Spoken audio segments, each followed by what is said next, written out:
Right, thank you very much. అందరికీ నమస్కారం. రాష్ట్ర ప్రయోజనాలకు సంబంధించి, రాష్ట్ర భవిష్యత్తుకు సంబంధించి అత్యంత ప్రాధాన్యత కలిగినటువంటి అంశం.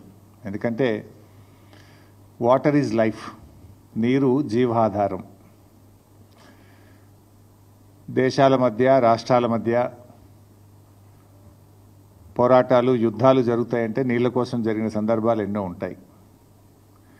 నీరు ఎంత ముఖ్యమైందో మనం చిన్నప్పుడు సింధు నాగరికత గురించో పుస్తకాల్లో చదువుకున్నప్పుడు ఎక్కడ నీరు ఉంటుందో అక్కడ నాగరికత ఉంటుందని కూడా చదివేవాళ్ళం. ఇవాళ తెలంగాణ ఉద్యమం పుట్టింది కూడా నీళ్ల నుంచే పుట్టింది. సో అంత ప్రాధాన్యత కలిగినటువంటి నీళ్లకు సంబంధించి ఈ రాష్ట్ర ప్రభుత్వము గుడ్లప్పగిచ్చి చూస్తూ రాష్ట్ర ప్రయోజనాలు తీవ్రంగా దెబ్బతింటుంటే, రాష్ట్రానికి తీరని నష్టం జరగబోతుంటే ఈ రాష్ట్ర ప్రభుత్వం పూర్తిగా విఫలం చెందుతూ ఉంది. అందువల్ల అట్లాంటి ఒక ప్రధానమైనటువంటి అంశం మీద ఈరోజు మేము మాట్లాడాలనుకుంటా ఉన్నాం. ఇలా కాంగ్రెస్ ప్రభుత్వం అధికారంలోకి వచ్చిన తర్వాత రాష్ట్ర సాగునీటి ప్రయోజనాలు కాపాడడంలో పూర్తిగా విఫలం చెందింది రేవంత్ రెడ్డి ప్రభుత్వం. నాడు సమైక్య ఆంధ్రప్రదేశ్లో సీమాంధ్ర నాయకుల వల్ల తెలంగాణ ప్రాంతానికి తీవ్రమైన నష్టం జరిగింది. నేడు స్వరాష్ట్రంలో కాంగ్రెస్ పాలకుల వల్ల, కాంగ్రెస్ నాయకుల రూపంలో ఈ రాష్ట్రానికి తీవ్రమైన నష్టం వాటిల్తా ఉంది. ఉమ్మడి పాలనలో కొనసాగిన జలదోపిడి నేడు కాంగ్రెస్ పాలనలో కూడా మళ్ళీ మొదలైంది. ఆనాడు ఉమ్మడి రాష్ట్రంలో కూడా ఇదే తెలంగాణ కాంగ్రెస్ నాయకుల చేతగాంతనం వల్ల, ఇదే తెలంగాణ కాంగ్రెస్ పార్టీ నాయకుల యొక్క పదవుల కోసం పెదవులు మూసిన తీరు వల్ల ఆనాడు స్వరాష్ట్రంలో తీవ్రమైన నష్టం జరిగింది. నేడు కూడా మరి గురుదక్షిణ చెల్లించుకుంటున్నారా, పదవులు కాపాడుకోవడానికి పాకులాడుతున్నారా, కారణాలు ఏమైనా కూడా ఈ రాష్ట్రానికి, ఈ రాష్ట్ర ప్రజలకు శాశ్వత ద్రోహానికి ఈరోజు కాంగ్రెస్ పార్టీ పాల్పడతా ఉంది. ఒకటి కాదు, రెండు కాదు, శాశ్వతంగా 200 టీఎంసీల గోదావరి జలాలను తరలించుకుపోయేటువంటి కుట్ర జరుగుతూ ఉంది. గోదావరి బంకచెర్ల ప్రాజెక్ట్ ఏదైతే ఆంధ్రప్రదేశ్ ప్రభుత్వం తలపెట్టిందో, ఈ ప్రాజెక్టు నిర్మాణం వల్ల తెలంగాణకు తీవ్రమైన నష్టం జరగబోతూ ఉంది.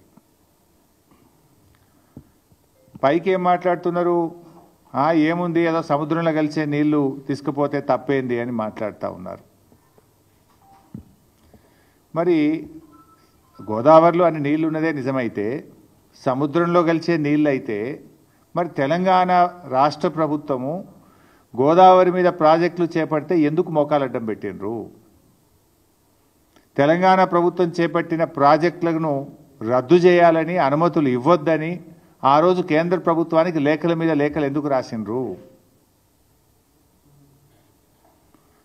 ఇదే చంద్రబాబు నాయుడు గారి ప్రభుత్వము ఆ రోజు కాళేశ్వరం ప్రాజెక్టుకు మనకు అన్ని అనుమతులు వచ్చినాయి. ఒకటి, అన్ని ప్రాజెక్టుకు రావాల్సిన సిడబ్ల్యూసి నుంచి 9 డైరెక్టరేట్ల నుంచి తెచ్చాం, ఎన్విరాన్మెంట్ క్లియరెన్స్ తెచ్చాం, లాస్ట్కు టీఏసీ ద ఫైనల్ క్లియరెన్స్ కూడా ఆ రోజు మేము తెచ్చుకున్నాం. ఇదే తెలుగుదేశం ప్రభుత్వం ఆనాడు 2018లో అధికారంలో ఉన్నప్పుడు కేంద్ర జలవనరుల శాఖకు రాసిన ఉత్తరం ఇది. ఇందులో చాలా స్పష్టంగా ఏం రాస్తారంటే, Kaleshwaram project unilaterally without approval from FRMB, Apex Council or CWC against the provisions under section 84(3), 85D of AP Reorganization Act 2014. As per 11th schedule at para 7 of AP Reorganization Act 2014, no new projects based on water resources arrived at based on appropriate dependability criteria on Godavari or Krishna rivers can be taken up by the state of Telangana or state of Andhra Pradesh without obtaining sanction from Apex Council. ఇది మీరు రాసిందే. అయితే ఆ రోజు కేంద్ర ప్రభుత్వం కాళేశ్వరం కొత్త project కాదు, Pranahita Chevella కొనసాగింపే Kaleshwaram project అని చెప్పి ఆ రోజు కాళేశ్వరానికి కేంద్ర ప్రభుత్వం అన్ని అనుమతులు కూడా ఇచ్చింది. ఇట్లా చాలా ఉత్తరాలు రాశారు. చివరికి మనం తుమ్మిళ్ళ లిఫ్ట్ ఇరిగేషన్, మన భక్త రామదాస్ లిఫ్ట్ ఇరిగేషన్ కట్టాం గోదావరి మీద. భక్త రామదాస్ అనేది కూడా ఆల్రెడీ ఉన్న ఆయకట్టే, అది ఎస్ఆర్ఎస్పిలో భాగంగా ఉన్న ఆయకట్టుకు టేలెండ్కు నీళ్లు రావడం లేదని మనము చిన్న లిఫ్ట్ పెట్టి పాలేరు నియోజకవర్గానికి నీళ్ళు ఇచ్చాం. ఈ లిఫ్ట్ కూడా ఆపేయాలి, దీన్ని రద్దు చేయాలి, ఈ లిఫ్ట్ కట్టనీయొద్దు అని చెప్పి కూడా అప్పటికి ఆంధ్రప్రదేశ్ ప్రభుత్వం కేంద్ర ప్రభుత్వానికి సిడబ్ల్యూసికి లేఖ రాసింది. ఇట్లా చాలా లెటర్లు. ఇది చంద్రబాబు నాయుడు గారు స్వయంగా రాసిన లెటర్. మీరు పాలమూరు ఎత్తిపోతల పథకానికి అనుమతి ఇవ్వద్దు, దిండి ఎత్తిపోతల పథకానికి అనుమతి ఇవ్వద్దు, ఇది కొత్త ప్రాజెక్టు, మీరు ఎట్లా స్టార్ట్ చేస్తారు, దీన్ని ఆపాలి అని చెప్పి స్వయంగా చంద్రబాబు నాయుడు గారు ఆయన ఓన్ హ్యాండ్ రైటింగ్తో రాసిన లెటర్. సరే, ఇట్లా ఇవన్నీ ఒకటి కాదు రెండు కాదు, ఆంధ్రప్రదేశ్ ప్రభుత్వం రాసిన 20-30 లెటర్లు ఇవి. తెలంగాణ ప్రాజెక్టులకు అడ్డుపడుతూ తెలంగాణ ప్రాజెక్టులను నిలిపివేయాలని, అనుమతులు ఇవ్వొద్దని, మీరు ఎట్లా కడతారని కోర్టుల్లో కేసులు వేశారు, కేంద్ర ప్రభుత్వం దృష్టికి తీసుకుపోయినారు, గ్రీన్ ట్రిబ్యునల్లో కూడా కేసులు వేసిండ్రు. అయితే ఈరోజు మరి నేను అడుగుతా ఉన్నా, గోదావరి బనకచెర్ల ప్రాజెక్టు కొత్త ప్రాజెక్టు కాదా? అసలు కేంద్ర ప్రభుత్వం ఎందుకు నిద్రపోతూ ఉంది? ఈరోజు మన రాష్ట్రంలో ఏపీ రీఆర్గనైజేషన్ యాక్ట్ తర్వాత ఇటు తెలంగాణలోనైనా అటు ఆంధ్రప్రదేశ్లోనైనా కొత్త ప్రాజెక్టు చేపట్టాలంటే కేఆర్ఎంబి జీఆర్ఎంబి అనుమతి తీసుకోవాలి. ఆ నదీ పరివాహక ప్రాంతంలో ఉన్నటువంటి రాష్ట్రాల నుంచి అంతర్రాష్ట్ర ఒప్పందం జరగాలంటే నదీ పరివాహక ప్రాంతంలో ఉండే అన్ని రాష్ట్రాలు ఒప్పుకోవాలి. నంబర్ 3, ఏపీ రీఆర్గనైజేషన్ యాక్ట్ ప్రకారంగా ఎపెక్స్ కౌన్సిల్లో కొత్త ప్రాజెక్టు అనుమతి పొందాలి. Number 4, central water commission clearance తీసుకోవాలి.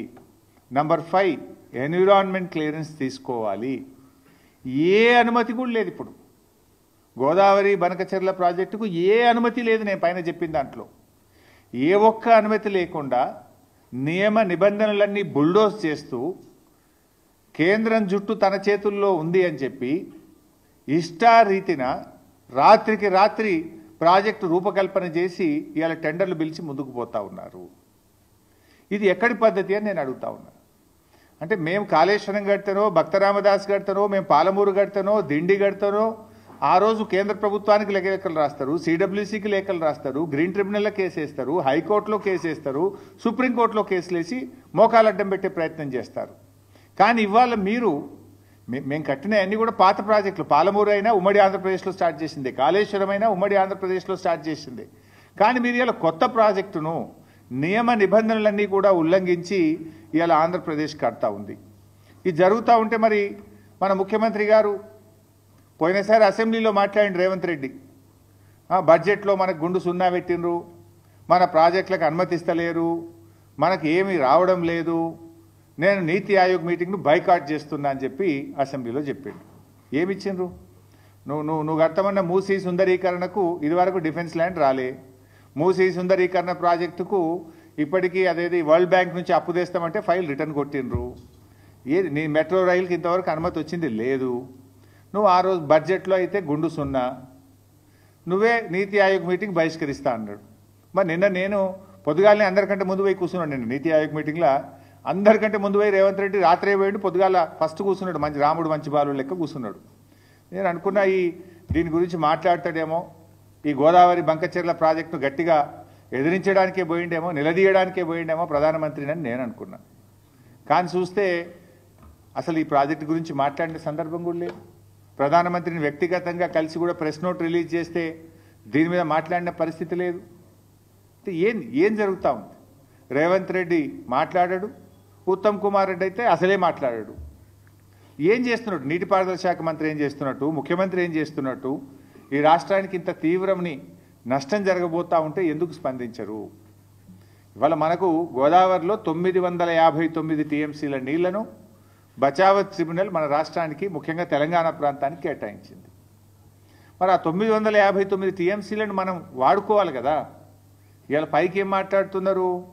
లేదా ఇవి సముద్రంలో కలిసే నీళ్ళు అంటున్నారు. సముద్రంలో కలిసే నీళ్లు కావి ఇవి. తెలంగాణ రాష్ట్రం వాటిని వాడుకోలేదు కనుక పూర్తి స్థాయి వినియోగంలోకి తేలేదు కనుక ఆ నీళ్లు కిందికి ప్రవహిస్తూ ఉన్నాయి. రేపు తెలంగాణ 959 టీఎంసీలు పూర్తిగా వినియోగించుకుంటే అక్కడ నీళ్లు ఉండవు. దీని వెనుక ఉన్న కుట్ర ఏంది? ఇవాళ ఇప్పటికే ఆంధ్రప్రదేశ్ గోదావరి నది మీద ట్రిబ్యునల్ వేయాలని చెప్పి సెక్షన్ 3 కింద కేంద్ర ప్రభుత్వానికి కంప్లైంట్ చేసింది. సో గోదావరి ట్రిబ్యునల్ వచ్చే లోపే ఈ బనకచెర్ల ప్రాజెక్టును త్వరితగతిన నిర్మించి, ఆల్రెడీ ప్రజాధనం ఖర్చు అయిపోయింది, ఆల్రెడీ మేము ఖర్చు పెట్టేసినాము, దీనికి నీళ్లు కేటాయించండి అని చెప్పి ట్రిబ్యునల్ ద్వారా నీళ్లు తీసుకోవడానికి ఒక పథకం ప్రకారంగా జరుగుతున్న కుట్ర ఇది. ఎట్లా సాధ్యమైతే చెప్పండి? నిజంగా 959 నువ్వు పూర్తిగా వినియోగించుకున్నప్పుడు అప్పుడు నీళ్లు కిందికి పోతే దాన్ని లెక్క తేల్చాలి. దానికి సిడబ్ల్యూసీ ఉంది, హైడ్రాలజీ ఉంది, అన్ని క్లియరెన్స్లు తేవాలి కదా. ఏ క్లియరెన్స్లు లేకుండా వాళ్ళు కడుతూ పోతుంటే ఎందుకు రాష్ట్ర ప్రభుత్వం మౌనంగా ఉన్నది? ఎందుకు రాష్ట్ర ప్రభుత్వం దాన్ని అడ్డుకోలేకపోతున్నది? There are many forums. నిన్న నీతి ఆయోగ్లో రేవంత్ రెడ్డి ఎందుకు ప్రశ్నించలేదు నేను అడుగుతా ఉన్నా. ఇంకా బాధ కలిగే అంశం ఏంది? 8 ఎంపీలు కాంగ్రెస్ గెలిచే, 8 ఎంపీలు బీజేపీ గెలిచే. 16 ఎంపీలు గెలిస్తే ఏం లాభం ఈరోజు రాష్ట్రానికి? బడ్జెట్లో ఏమి రాదు. మన నీళ్లను కూడా తీసుకుపోతా ఉంటే బీజేపీ ఎంపీలు మాట్లాడరు, నా కాంగ్రెస్ ఎంపీలు మాట్లాడరు. పార్లమెంట్ను స్తంభింపజేయాలి కదా. ఏం చేస్తున్నట్టు బీజేపీ ఎంపీలు, కాంగ్రెస్ ఎంపీలు? ఎవరికి కూడా బాధ్యత లేదా? ఒకరు రాష్ట్రంలో అధికారంలో ఉన్నారు, ఇంకొకరు కేంద్రంలో అధికారంలో ఉన్నారు. కేంద్రంలో అధికారంలో ఉన్న వాళ్ళు చట్టాన్ని ఉల్లంఘించి పక్క రాష్ట్రం నీళ్లు తీసుకుపోయే ప్రయత్నం చేస్తుంటే కేంద్రంలో ఆ చట్టాన్ని అమలు చేయాల్సినటువంటి వాళ్ళు ఆపే ప్రయత్నం చేయరు. రాష్ట్రంలో అధికారంలో ఉన్న పార్టీ కానీ 8 ఎంపీలు కానీ ఇవాళ దాని మీద ఏ పోరాటం అయితే చేయాలనో, లీగల్గా కావచ్చు, చట్టపరంగా కావచ్చు, లేదా ప్రభుత్వ పరంగా కావచ్చు, లేదా ప్రజా పోరాటం కావచ్చు, దేనికి కూడా పట్టించుకోకుండా నిమ్మకు నీరెత్తినట్టుగా రాష్ట్రంలో ఉన్న కాంగ్రెస్ పార్టీ, కాంగ్రెస్ ప్రభుత్వం ఈరోజు మొద్దు నిద్రపోతున్నటువంటి పరిస్థితి ఉన్నది. ఇలా ముఖ్యంగా ఈ రాష్ట్రం నుంచి 2 కేంద్ర మంత్రులు ఉన్నారు, కిషన్ రెడ్డి గారు, బండి సంజయ్ గారు. మీకు బాధ్యత లేదా అని అడుగుతా ఉన్నా. మీరు ఈ రాష్ట్రానికి ప్రాతినిధ్యం వహిస్తూ ఈ రాష్ట్రానికి అన్యాయం జరుగుతూ ఉంటే మీరు ఏం చేస్తున్నారో నేను అడుగుతా ఉన్నా. కిషన్ రెడ్డి గారు, మీరు చాలా సీనియర్ నాయకుడు, ఎమ్మెల్యేగా కూడా పనిచేశారు. మరి మీరు సిడబ్ల్యూసీకి వెళ్ళి ఏ రకంగా గోదావరి బంకచెర్లకు అనుమతిస్తారో ప్రశ్నించరా? కేబినెట్ మీటింగ్లో ప్రధానమంత్రి గారికి మీరు చెప్పరా? ఇలా ఎంత దుర్మార్గం అంటే, ఏ అనుమతి లేదు దానికి. నా జీఆర్ఎంబీ అనుమతి లేదు, సిడబ్ల్యూసీ అనుమతి లేదు, ఎన్విరాన్మెంట్ క్లియరెన్స్ లేదు, అపెక్స్ కమిటీ అనుమతి లేదు. ఏ అనుమతి లేకుండానే కేంద్ర ప్రభుత్వం 50% నిధులు గ్రాంట్ కింద ఇస్తుందట. మరో 50% నిధులు ఎఫ్ఆర్బిఎంకు అదనంగా అప్పు తెచ్చుకోవడానికి అనుమతిస్తుంది అని చెప్పి చంద్రబాబు నాయుడు గారు స్వయంగా ప్రెస్ మీట్లో చెప్తున్నారు, పత్రికల్లో వార్తలు వస్తున్నాయి. ఎట్లా ఇస్తారు? ఒక చిన్న చెరువు కట్టాలంటేనే ఎన్విరాన్మెంట్ క్లియరెన్స్ అడుగుతారు, ఒక చిన్న ప్రాజెక్టు కట్టాలంటేనే మీకు వాల్తా చట్టము, ఈ చట్టము, ఆ చట్టము, రకరకాల అనుమతులు అడుగుతారు. ఇంత పెద్ద ప్రాజెక్ట్, ఇంటర్లింకింగ్ ఆఫ్ రివర్స్, ఒక నదిని ఇంకో నదికి కలిపేటువంటి ప్రాజెక్టుకు మరి దాంట్లో అంతర్రాష్ట్ర సమస్యలు కూడా ఉన్నాయి. మహారాష్ట్ర ఉంది, కర్ణాటక ఉంది, తెలంగాణ ఉంది. పైన ఎగువ ఉన్న రాష్ట్రాల అభిప్రాయాలు తీసుకోరా? జీఆర్ఎంబీ అనుమతి తీసుకోరా? ఇవి లేకుండా మరి ఎట్లా కేంద్ర ప్రభుత్వం ఆర్థికపరమైన అనుమతిస్తుంది? ఎట్లా కేంద్ర ప్రభుత్వం ఈ ప్రాజెక్టు కట్టడానికి అనుమతిస్తుంది? మరి కేంద్రం అనుమతిస్తుంటే ఆ ప్రభుత్వంలో ఉన్న కిషన్ రెడ్డి, బండి సంజయ్లు ఎందుకు మౌనంగా ఉంటున్నారు? రాష్ట్ర ప్రయోజనాలు మీకు పట్టవా? మీ పదవులే మీకు ముఖ్యమా? తెలంగాణ రాష్ట్ర ప్రయోజనాలు మీకు ముఖ్యమా అని నేను అడుగుతా ఉన్నా. మీకు బాధ్యత లేదా అని నేను అడుగుతా ఉన్నా. అడగండి, ప్రశ్నించండి, మన రాష్ట్ర ప్రయోజనాలు కాపాడండి. అవసరమైతే కిషన్ రెడ్డి గారు ఆల్ పార్టీ డెలిగేషన్ లీడ్ చేయండి, మేమందరం వస్తాం ప్రధానమంత్రి గారి దగ్గరికి. ఈ రాష్ట్రం నుంచి కేంద్ర కేబినెట్ మంత్రిగా ఉన్న కిషన్ రెడ్డి గారు అన్ని పార్టీలను తీసుకుపోయి తెలంగాణ ప్రయోజనాలు కాపాడవలసిన బాధ్యత మీ మీద ఉన్నది. పదవిలో ఉండడం ముఖ్యం కాదు, ప్రజల ప్రయోజనాలు ముఖ్యం. ప్రజల యొక్క, ఈ రాష్ట్రం యొక్క ప్రయోజనాలు మీరు కాపాడలేకపోతే ఆ పదవిలో ఉండే అర్హత కూడా మీకు లేదు అని చెప్పి నేను మనవి చేస్తా ఉన్నా. ఎట్లా ఇస్తారు నిధులు? ఎట్లా ఇస్తారు? అసలు ఆ ప్రాజెక్టుకు జీరో పర్మిషన్స్. నైదర్ సిడబ్ల్యూసీ, నార్ జీఆర్ఎంబీ, నార్ ఎన్విరాన్మెంట్ క్లియరెన్స్, నార్ ఇంటర్స్టేట్ అగ్రిమెంట్, నథింగ్. ఇక దానికి ఏ రకంగా ఇస్తారు అని నేను అడుగుతా ఉన్నా. ఇంకా ఉల్టా బాధ కలిగే అంశం ఏంటంటే, తెలంగాణ ప్రభుత్వం అన్ని అనుమతులతో మనం కాళేశ్వరం ప్రాజెక్టును త్వరితగతిన పూర్తి చేయాలి, తెలంగాణ ప్రజల రైతుల దాహార్తిని తీర్చాలని చెప్పి మనము కేంద్ర ప్రభుత్వ సంస్థల నుంచి అప్పు తెచ్చుకున్నాం.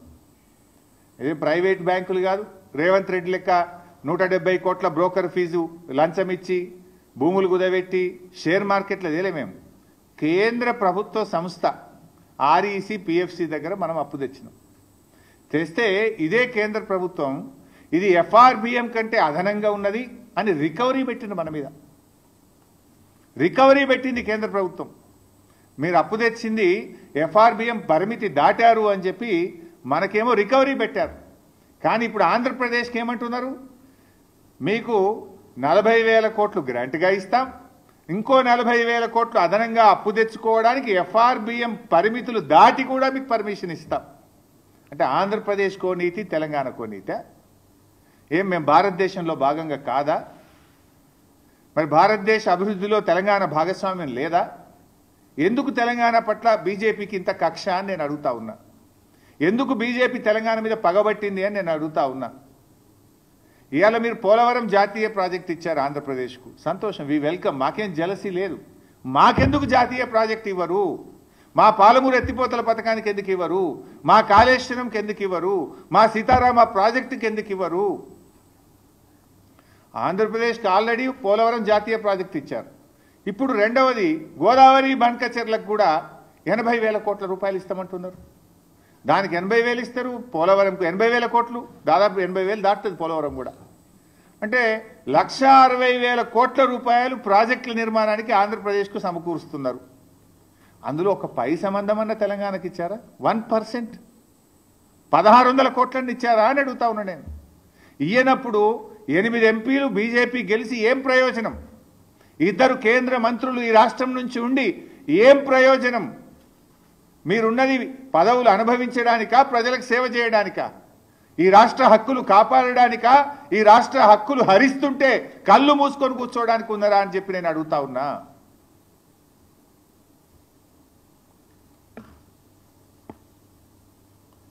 ఇలా బీజేపీ తెలంగాణకు ద్రోహం చేస్తూ ఉంది. ఇది తీవ్రమైన ద్రోహం. అరే మా ప్రాజెక్టులకు ఇప్పటికీ అనుమతులు ఇయ్యరు, మా సమ్మక్క సాగర్ ఇప్పటికీ ఇంకా అనుమతులు రాలేదు, మా పాలమూరు డిపిఆర్ను రిటర్న్ పంపించిండ్రు, మా దిండి ప్రాజెక్టుకు అనుమతులు ఇయ్యరు, మా ఏమో అనుమతులు ఇయ్యరు. పక్క రాష్ట్రానికి అనుమతులు లేకుండా నిధుల వర్షాన్ని కురిపిస్తున్నారు, కనక వర్షాన్ని కురిపిస్తున్నారు. ఏ అనుమతులు లేకున్నా కూడా నిధులు ఇస్తాం, ప్రాజెక్టులు కట్టండి అంటున్నారు. ఇది ఎక్కడి నీతి? మరి ఈ రాష్ట్రం నుంచి బీజేపీకి ప్రాతినిధ్యం వహిస్తున్న వాళ్ళకు బాధ్యత లేదా అని చెప్పి నేను అడుగుతా ఉన్నా. ఈరోజు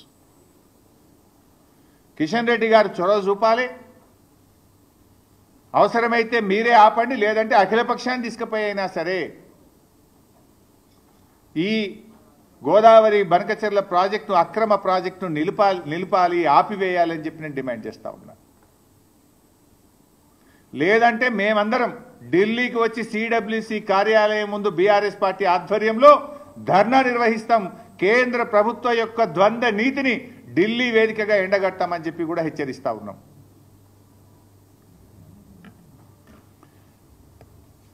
ఇవాళ కేసీఆర్ గారు చాలా ముందు చూపుతో ఆనాడు గోదావరి ట్రిబ్యునల్ వచ్చే ప్రమాదం ఉంది, కృష్ణాలో మనకు ఎక్కువ షేర్ వస్తుంది కనుక కృష్ణాలో మనకు స్కోప్ ఎక్కువ ఉందని 9 ఏళ్లు పోరాడి సుప్రీంకోర్టు మెట్లెక్కి కేసీఆర్ గారు సెక్షన్ 3ని కొత్త ట్రిబ్యునల్ను కృష్ణానది మీద సాధించారు. ఎందుకు? అక్కడ మనకు పరివాహక ప్రాంతం ఎక్కువ ఉంది, మనకు నీటి వాటా పెరుగుతుందని చెప్పి మేము సాధించినాం. ఆ రోజు గోదావరి మీద కూడా ఏదో ఒక రోజు ట్రిబ్యునల్ వస్తుందని ముందు చూపుతోని కేసీఆర్ గారు ఇవాళ ప్రాణహిత చేవెళ్ళకు ఆ రోజు 160 టీఎంసీలు ఉంటే కాళేశ్వరం ప్రాజెక్టుకు 240 టీఎంసీల నీటి కేటాయింపులు చేసినాం. దేవాదులకు 38 టీఎంసీలు ఉంటే 60 టీఎంసీల నీటి కేటాయింపులు చేశాం. సీతమ్మ సాగర్కు 67 టీఎంసీలు నీళ్లు కేటాయించాం. సమ్మక్క సాగర్కు 47 టీఎంసీలు కేటాయించాం. చెనాక కొరాటాకు 5 టీఎంసీలు, వార్ధా ప్రాజెక్టు తమ్మిడిహట్టి దగ్గర 20 టీఎంసీలు. ఇట్లా ఆ 969 టీఎంసీల మనకు నీటి కేటాయింపుల్లో దాదాపు 950 టీఎంసీలకు నీళ్లు కేటాయించి ప్రాజెక్టులను ప్రారంభించుకున్నాం, కొన్ని పూర్తి చేసుకున్నాం, కొన్ని ప్రాసెస్లో ఉన్నాయి. దాన్ని మీరు కొనసాగించి హక్కును కాపాడతారా? ఇవాళ నీవు ప్రాజెక్టులు పూర్తి చేయలేదు, నువ్వు పూర్తిగా నీళ్లు వాడతలేవు కనుక నీళ్ళు కిందికి పోతున్నాయి. రేపు ఏమంటారు ట్రిబ్యునల్ వచ్చినప్పుడు, అరే గన్ని వందల వేల కోట్లు 80,000 కోట్లు పెట్టి కట్టింది కదా, ఆ ప్రాజెక్టును మూలకు పెడతామా, ప్రజాధనం వృధా అవుతుంది కదా, నేషనల్ వేస్ట్ కదా అని రేపు నీళ్లు కేటాయిస్తారు కదా. ఇది ఒక కుట్ర, ఇది ఒక పథకం ప్రకారంగా జరుగుతుంది. మరి అన్ని నీళ్లు ఉన్నాయి, సముద్రంలో కలుస్తున్న నిజమే అయితే చంద్రబాబు నాయుడు గారు ఆ రోజు కాళేశ్వరం ప్రాజెక్టు అనుమతులు ఎందుకు రద్దు చేయమన్నాడు? ఆ రోజు భక్త రామదాస్ ప్రాజెక్టు అనుమతులు ఎందుకు రద్దు చేయమన్నాడు? దీనికి సమాధానం చెప్పాలి కదా. నీళ్ళు బాగున్నాయి అంటున్నావు కదా, ఉంటే మరి ఆ రోజు ఎందుకు ఆపమని లెటర్లు రాసినావు? అంటే ఇది ఒక కుట్ర. ఇప్పటికైనా రాష్ట్ర ప్రభుత్వం మేల్కోవాలని చెప్పి కూడా నేను విన్నవిస్తా ఉన్నా. ఎందుకంటే అవి వరద జలాలు కాదు, తెలంగాణ రాష్ట్ర ప్రభుత్వం పూర్తి స్థాయిలో వినియోగించకపోవడం వల్ల కిందికి పోతున్నటువంటి జలాలవి. ఇకపోతే మరొక విషయంలో బీజేపీ తెలంగాణకు ద్రోహం చేస్తూ ఉంది. ఇప్పుడు బచావత్ ట్రిబ్యునల్, గోదావరి ట్రిబ్యునల్ ఒక అవార్డు ఇచ్చింది. పోలవరం ద్వారా 80 టీఎంసీల నీళ్లను మళ్లించినట్టయితే, ఏది కృష్ణా పరివాహక ప్రాంతానికి మళ్లించినట్టయితే ఆ 80 టీఎంసీలు పైన ఎగువన ఉన్న రాష్ట్రాలకు చెందుతాయి అని స్పష్టంగా బచావత్ అవార్డు ఇచ్చింది. బచావత్ అవార్డు అనేది భగవద్గీత ఈ దేశంలో, అది సుప్రీంకోర్టు కూడా దాంట్లో ఇంటర్ఫియర్ కాదు, అది భగవద్గీత లాంటిది. ఆ బచావత్ అవార్డు ఏం చెప్పిందంటే ఆ 80 టీఎంసీల్లో తెలంగాణకు 45 టీఎంసీలు, అదేవిధంగా కర్ణాటకకు 25 టీఎంసీలు, మహారాష్ట్రకు 14 టీఎంసీలు అని చెప్పింది. ఆ బచావత్ అవార్డు ప్రకారం కర్ణాటక అప్లై చేసింది సిడబ్ల్యూసీకి. ఇక వాళ్ళు ఆంధ్రప్రదేశ్ వాళ్ళు పట్టిసీమ పెట్టి నీళ్లు డైవర్ట్ చేసిండ్రు, మాకు 25 టీఎంసీలు ఇవ్వండి అంటే అప్పర్ భద్రా ప్రాజెక్టుకు 25 టీఎంసీలు కేటాయిస్తూ ఢిల్లీ వాళ్ళు సిడబ్ల్యూసీ అనుమతి ఇచ్చేసింది. అదేవిధంగా మహారాష్ట్ర వాళ్ళు కూడా ఈ 14 టీఎంసీలు మాకు చెందుతాయి, బచావత్ అవార్డు ఇచ్చింది.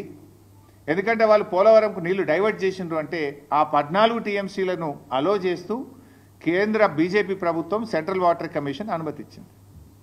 అదే పద్ధతిలో తెలంగాణ మనం 45 టీఎంసీలు మాకు దక్కుతాయి, ఓ బచావత్ అవార్డు ఇచ్చింది. ఈ 45 టీఎంసీలు మేము పాలమూరు ఎత్తిపోతల పథకానికి కేటాయించుకుంటున్నాము, దీనికి అనుమతి ఇవ్వండి అంటే డిపిఆర్ వాపసు పంపుతారు. అంటే ఒక అవార్డులో 3 రాష్ట్రాలకు కేటాయించారు, 45 తెలంగాణకు, కర్ణాటకకు 25, మహారాష్ట్రకు 14. కర్ణాటక 25 ఒప్పుకుంటావు, మహారాష్ట్ర 14 ఒప్పుకుంటావు, తెలంగాణ 45 ఎందుకు ఒప్పుకోవు? ఇది బీజేపీకి తెలంగాణ పట్ల ఉన్న వివక్షకు నిదర్శనం, కుట్రకు నిదర్శనం, కక్షకు నిదర్శనం. తెలంగాణకు బీజేపీ చేస్తున్న ద్రోహానికి ఇది ఒక ఉదాహరణ అని చెప్పి నేను మనవి చేస్తా ఉన్నాను. ఇంత దుర్మార్గంగా ఎట్లా వ్యవహరిస్తారు? సో అందువల్ల పాలమూరుకు ఈ డిపిఆర్ ఎందుకు వాపసు పంపిండ్రు? అదే బచావత్ ఇంకో మాట చెప్పింది, 90 టీఎంసీల కంటే ఎక్కువ తీసుకుపోయినా కూడా ఇదే నిష్పత్తిలో పై రాష్ట్రాలకు ఈ నీటి వాటాలు కృష్ణానదిలో కేటాయించాలి అని చెప్పిండు. ఇప్పుడు 200 టీఎంసీలు తీసుకుపోతా అంటుండు చంద్రబాబు గారు.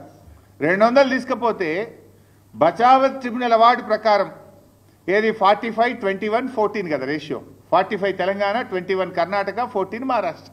ఆ రేషియో ప్రకారంగా తెలంగాణకు ఎంత రావాలి?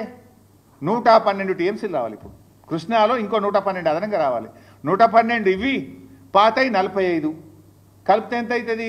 147 టీఎంసీలు అవుతుంది. మన దిండికి నికర జలాలు ఇవ్వచ్చు, మన పాలమూరుకు నికర జలాలు ఇవ్వచ్చు, మన కల్వకుర్తికి కూడా నికర జలాలు కేటాయించుకోవచ్చు. మరి ఇది ఎందుకు అడగడు రేవంత్ రెడ్డి? అడగడు ఎందుకు? ప్రశ్నించడం ఎందుకు? ఆ రోజు వెనకట మీ అందరు మీరు కూడా సాక్ష్యం. ఆనాడు పోతిరెడ్డిపాడు పొక్క పెద్దగా చేసి పోరాడింది బీఆర్ఎస్, పోరాడింది ఒక్కడు పీజేఆర్. ఇదే ఉత్తమ్ గిత్తమ్ వీళ్ళంతా పెదవులు మూసుకున్నారు మంత్రులుగా ఉండి. ఆ రోజు పోతిరెడ్డిపాడు పొక్క పెద్దగా చేసి కృష్ణా జలాలను రాయలసీమకు తరలించుకుపోతుంటే హారతులు పట్టింది కాంగ్రెస్ నాయకులే. ఇవాళ గోదావరి జలాలను అక్రమంగా ఆంధ్రప్రదేశ్ తరలించుకుపోతుంటే హారతులు పడుతున్నది ఈనాటి ముఖ్యమంత్రి రేవంత్ రెడ్డి గారు. ఇది మీరు తెలంగాణకు చేస్తున్న ద్రోహం. నాడైనా నేడైనా కాంగ్రెస్ తెలంగాణ పాలిట శాపంగా మారింది. ఈ రాష్ట్ర ప్రయోజనాలు కాపాడలేకపోతా ఉన్నారు. అసలు మీరు చూడండి ఒకసారి, ఏడాదినర్థం కాంగ్రెస్ పాలన ఏం సాధించింది? ఒక ప్రాజెక్టు కట్టినరా? ఒక పెండింగ్ ప్రాజెక్ట్ పూర్తి చేసినరా? ఒక్క ఎకరానికి కొత్తగా నీళ్ళు ఇచ్చిండ్రా? చేసిండ్రు. కొన్ని పనులైతే చేసిండ్రు. ఏం చేసిండ్రు? కృష్ణా నది మీద ఉన్న ప్రాజెక్టులను కేఆర్ఎంబీకి అప్పచెప్తూ సంతకాలు అయితే పెట్టి వచ్చిండ్రు. మళ్ళా కేసీఆర్ గర్జిస్తే, బీఆర్ఎస్ పోరాడితే అప్పుడు కళ్ళు తెరిచి లేలే మేము అప్పచెప్పమని అసెంబ్లీలో తీర్మానం చేసిండ్రు. ఇది మీరు చేసిండ్రు. పెద్దవాగు కొట్టుకపోయింది, వట్టెం పంప్ హౌస్ మునిగిపోయింది, ఎస్ఎల్బీసీ టనల్ కుప్పగూలిపోయింది. మొన్న మళ్ళా అదేంటి ఆ Srisailam right branch canal, Srisailam right branch canal lining పనులు ఆనాడు ఆంధ్రప్రదేశ్ స్టార్ట్ చేస్తే కేసీఆర్ గారు అపెక్స్ కౌన్సిల్లో మాట్లాడి ఆనాటి బీఆర్ఎస్ ప్రభుత్వం పోరాడి Srisailam right branch main canal లైనింగ్ను మేము ఆపిచ్చినాం. ఆ రోజు లైనింగ్ చేస్తే 90,000 క్యూసెక్కులు పోతాయి రోజుకు. ఇప్పుడు 40,000 పోతున్నాయి. లైనింగ్ చేస్తే 90,000 పోతుంది. ఇది చేయరాదు, ఇది అక్రమము, దీనికి అనుమతి లేదు అని మేము పోరాడి ఆ రోజు ఆపిచ్చినాం. ఇవాళ రేవంత్ రెడ్డి ప్రభుత్వం రాగానే లైనింగ్ స్టార్ట్ అయింది. వీళ్ళు కళ్ళు మూసుకున్నారు, మాట్లాడలేరు. కేఆర్ఎంబీకి ప్రాజెక్టులు అప్పచెప్తా అంటావు, శ్రీశైలం రైట్ బ్రాంచ్ కెనాల్ లైనింగ్కు చేసి 90,000 క్యూసెక్కులు తీసుకుపోతామని లైనింగ్ పనులు ప్రారంభిస్తే దాన్ని కూడా ఈ ప్రభుత్వం నిలువరించలేకపోయింది, ఆపలేకపోయింది అనేటువంటి విషయాన్ని కూడా మనం చేస్తూ ఉన్నా. ఇక తర్వాత కేఆర్ఎంబీ పనిచేయదు, రాష్ట్ర ప్రభుత్వం అడగదు. మనకు కృష్ణానదిలో తాత్కాలిక ఒప్పందం ఉన్నది. ఇప్పుడు అవార్డు ఫైనల్ అయ్యేదాకా ఎట్లాగో ఇప్పుడు వాదనలు జరుగుతూ ఉన్నాయి. సెక్షన్ 3 కేసీఆర్ గారు సాధించిండ్రు. కృష్ణాలో మన ఫైనల్ షేర్ మనకు వస్తుంది. తాత్కాలికంగా 34% నీటి కేటాయింపులు. ఇది కూడా ఈల పుణ్యమే. అప్పుడు ఉమ్మడి ఆంధ్రప్రదేశ్లో ప్రాజెక్టులు కట్టకపోవడం వల్ల ఆనాడు ఉమ్మడి ఆంధ్రప్రదేశ్ అసెంబ్లీలో కేవలం 34% మనకు ఉండడం వల్ల ఆ తాత్కాలిక ఒప్పందం 34% వచ్చింది. 34% జలాలు తెలంగాణ వాడుకునే హక్కును కలిగి ఉంటే ఈ రేవంత్ రెడ్డి ప్రభుత్వం యొక్క చేతగానితనం వల్ల, ఉత్తమ్ కుమార్ రెడ్డి ఉత్తుత్త మాటల వల్ల ఇవాళ తెలంగాణ 65 టీఎంసీల నీళ్లను తక్కువ వాడుకున్నది ఈ సంవత్సరం.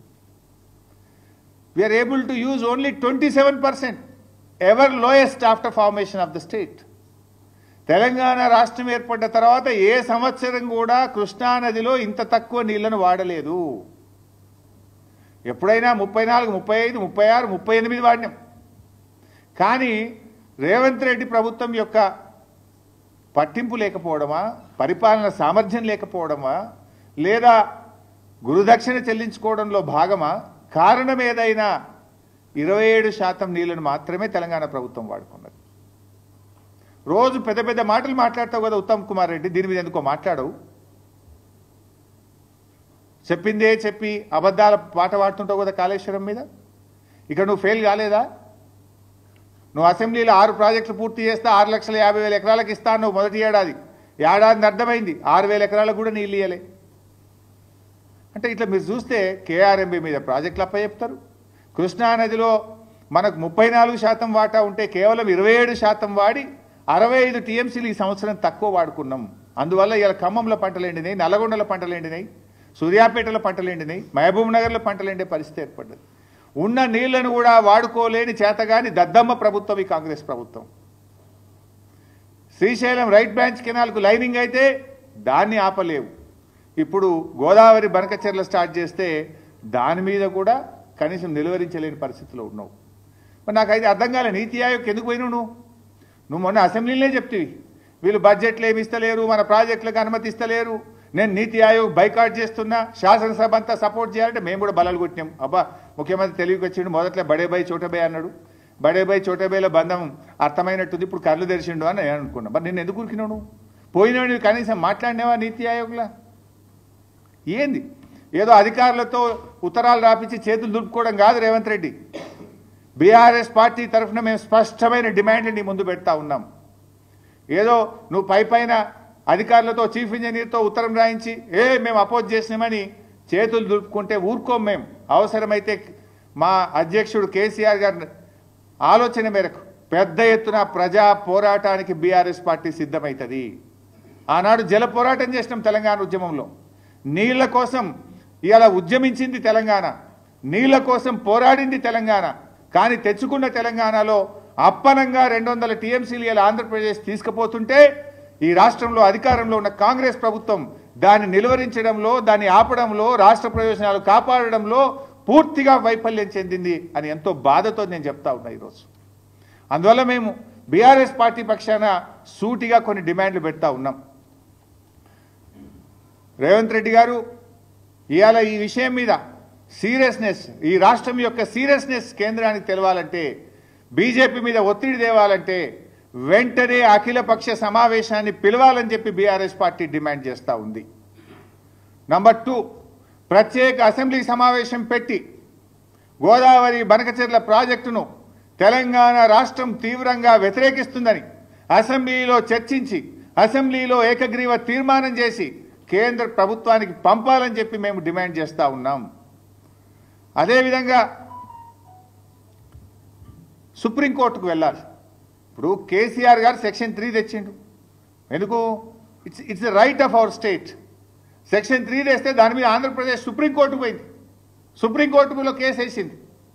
అది మన హక్కు మీదనే వాళ్ళు ఆ రకంగా కేసులు వేస్తే, ఏ హక్కు లేకుండా, ఏ అనుమతులు లేకుండా వాళ్ళు గోదావరి బంకచెర్ల కడుతుంటే, కేంద్ర ప్రభుత్వం నిధులు ఇస్తుంటే నువ్వు సుప్రీంకోర్టుకు పోయి ఆపాల్సిన బాధ్యత నీకు లేదా? నీ ఎంపీలు పార్లమెంటు చేయాల్సిన బాధ్యత మీకు లేదా? నీతి ఆయోగ్ మీటింగ్లో ప్రశ్నించాల్సిన బాధ్యత నీకు లేదా? ఏం చేస్తున్నావు? నిద్రపోతున్నావా? ఆఫీసర్లతో ఉత్తరాలు రాసి చేతులు దులుపుకుందాం అనుకుంటున్నావా? తక్షణమే అఖిలపక్షం పిలవండి, ప్రత్యేక అసెంబ్లీ సమావేశం పెట్టి ఏకగ్రీవ తీర్మానాన్ని కేంద్రానికి పంపండి, సుప్రీంకోర్టులో కేసు వేసి న్యాయ ద్వారా మన రాష్ట్ర హక్కులు కాపాడండి, మీ ఎంపీలను వెళ్ళి పార్లమెంట్లో గట్టిగా ప్రశ్నించమని చెప్పండి. లేదంటే ప్రజలు తెలివైనటువంటి వాళ్ళు, అటు బీజేపీ తన బాధ్యతల్ని, కేంద్ర మంత్రులు బీజేపీ నిర్వర్తించకపోయినా, రాష్ట్ర ప్రభుత్వం రాష్ట్ర హక్కులు కాపాడకపోయినా తప్పకుండా ప్రజలు కర్రుగాల్చి వాత పెడతారు, వదిలిపెట్టరు. ప్రజలు చరిత్రహీనులుగా మిగిలిపోతారు. తస్మాత్ జాగ్రత్త అని చెప్పి హెచ్చరిస్తూ, మా ఆవేదన రాజకీయం కాదు, మా ఆవేదన రాష్ట్ర ప్రయోజనాలు కాపాడడం, రాష్ట్ర హక్కులు కాపాడడం. ఏ అనుమతులు లేకుండా రాత్రికి రాత్రి ప్రాజెక్టు పనులు ప్రారంభించబోతుంది. టెండర్లు పిలిచారు ఇప్పటికే. దానికి బీజేపీ ప్రభుత్వం వత్తాసు పలుకుతుంది. ఇప్పటికే ఒక జాతీయ ప్రాజెక్టు ఇవ్వడమే కాక ఈ ప్రాజెక్టుకు మరో 80,000 కోట్ల రూపాయలు కేంద్ర ప్రభుత్వం ఇస్తుంది. తెలంగాణకు 8 పైసలు ఇయ్యరు, మెడికల్ కాలేజ్ ఒకటి ఇయ్యరు, ఒక ప్రాజెక్టుకు రూపాయి ఇయ్యరు. అప్పు తెచ్చుకున్న డబ్బులను రికవరీ పెట్టి రాష్ట్ర ప్రయోజనాలను దెబ్బకొడుతున్నారు. మరి ఈరోజు రాష్ట్ర ప్రజలు ఆలోచిస్తున్నారు. రాష్ట్ర ప్రజల పక్షాన, రాష్ట్ర భవిష్యత్తు దృష్ట్యా మేము ఒక బాధ్యత కలిగిన ప్రతిపక్ష పార్టీగా, ప్రజాప్రతినిధులుగా ఇటు కేంద్ర రాష్ట్ర ప్రభుత్వాలకు దృష్టికి తెస్తా ఉన్నాం. రాష్ట్ర ప్రభుత్వం కూడా మొద్దు నిద్ర వీడి తక్షణమే అఖిలపక్షం పిలవాలి, అసెంబ్లీ సమావేశాల్ని పిలవాలి, సుప్రీంకోర్టుకు వెళ్ళి మరి మన రాష్ట్ర హక్కులు కాపాడాలని చెప్పి డిమాండ్ చేస్తున్నాం. Thank you.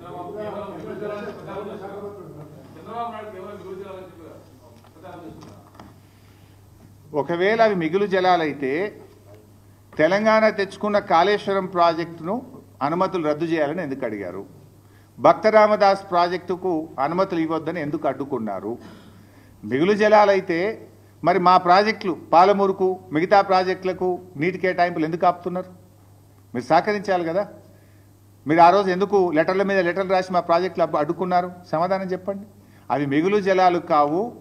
తెలంగాణ ప్రభుత్వం మనకు కేటాయించబడిన 959 టీఎంసీలను పూర్తిగా వినియోగించకపోవడం వల్ల కిందికి పోతున్నటువంటి జలాలు.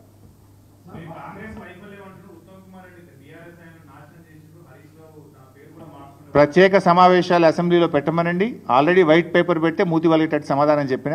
మళ్ళీ ఏ అంశం మీద పెట్టాడో, ఎస్ఎల్బీసీ టనల్ ఎందుకు గూలిందో పెట్టాడా చర్చ పెట్టమని, కాళేశ్వరం మీద చర్చ పెట్టాడా పెట్టమని, లేదా గోదావరి బంకచెర్లలో రాష్ట్ర ప్రయోజనాలు కాపాడడంలో ఎట్లా ఫెయిల్ అయిందో చర్చ పెట్టమనండి. అసెంబ్లీ సాక్షిగా, 3 కోట్ల మంది ప్రజలు చూసే సాక్షిగా, మీ అందరి సాక్షిగా నేను చర్చించడానికి సిద్ధం, సమాధానం చెప్పడానికి సిద్ధంగా ఉన్నా. Thank you.